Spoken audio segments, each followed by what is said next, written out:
So, welcome to Friday Bible study. You just saw me in Thursdays, X number of minutes ago. Continue on in Matthew. Let's do it in the New Living for speed purposes. What sorrow awaits you, teachers of religious law, and you Pharisees, you hypocrites, basically wolves in sheep's clothing, which is all you have around you today. For you cross the land and sea and make one covenant, and then you turn that person into twice the child of hell you yourselves are. It's written in a way as if there's free will, but if you know the truth, you know there is no free will. What sorrow awaits you? For you say that it means nothing to swear by God's temple, but that is binding.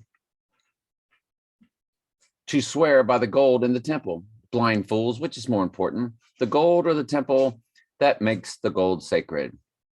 And you say that to swear by the altar is not binding, but to swear by the gifts on the altar is binding. How blind! For which is more important, the gift at the altar or the altar that makes the gift sacred? When you swear by the altar, you are swearing by it and by everything on it. And when you swear by the temple, you are swearing by it and by God who lives in it. And when you swear by heaven, you are swearing by the throne of God and by God who sits on the throne. What sorrow awaits you, teachers of religious law, and you Pharisees, hypocrites, for you are careful to tithe even the tiniest income from your herb gardens, but you ignore the more important aspects of the law, justice, mercy, and faith. You should tithe, yes, but do not neglect the more important things. Let's move on to Revelation. Therefore rejoice, ye heavens that dwell in them. Woe to the inhabitants of the earth and the sea. The devil is come down to you, having a great wrath, because he knoweth that he have but a short time. This will be when the book of Revelation is open, which is when the Antichrist receives a deadly wound that we're actually waiting on to happen at any time. And tonight is actually a high watch day. But it could happen this summer or next fall at the latest. But Friday, Monday's full moon, Wednesday's 19th, are all big days also that we're watching. Up until then, we would move over to January 26th through the 30th, but really leading up to the 31st, which is the Chinese New Year's Eve. Long story while we look at that date, which moves us into Groundhog Day. And when the dragon saw that he was cast unto the earth, he persecuted the woman which brought forth the man-child, and to the woman were given 2 wings of a great eagle, that she might fly into the wilderness, into her place, where she is nourished for a time and times and half from the face of the serpent. And the serpent cast out of his mouth water as a flood after the woman, that he might cause her to be carried away of the flood.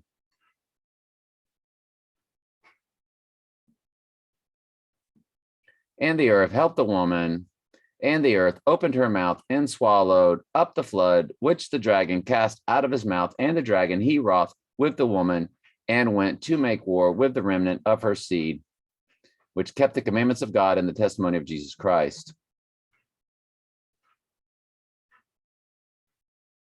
Once again, there are many things about a flood in the end times in Israel.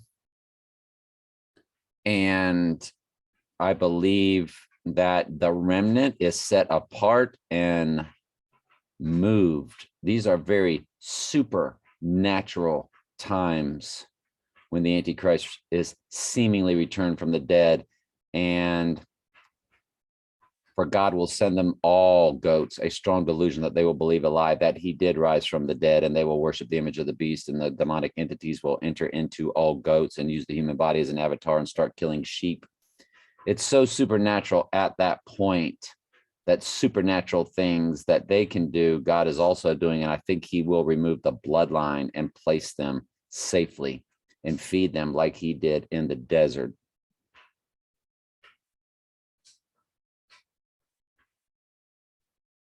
And I think it's possible that that either is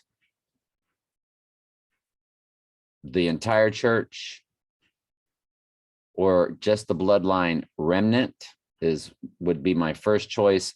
and that the rest of the church is, the Gentile church is probably killed. Yes, I think that's my new understanding as of this moment at 4:16 p.m. on the 15th of January. They're not removed, and the remnant, there's only one removal, so that's what it is. All Gentiles. So when Jesus returns in a cloud, it's only the bloodline remnant that he removes. Okay, now it all makes sense. Okay, it all makes sense. Love you very much. I'll put this on my main channel also, because this was a breakthrough.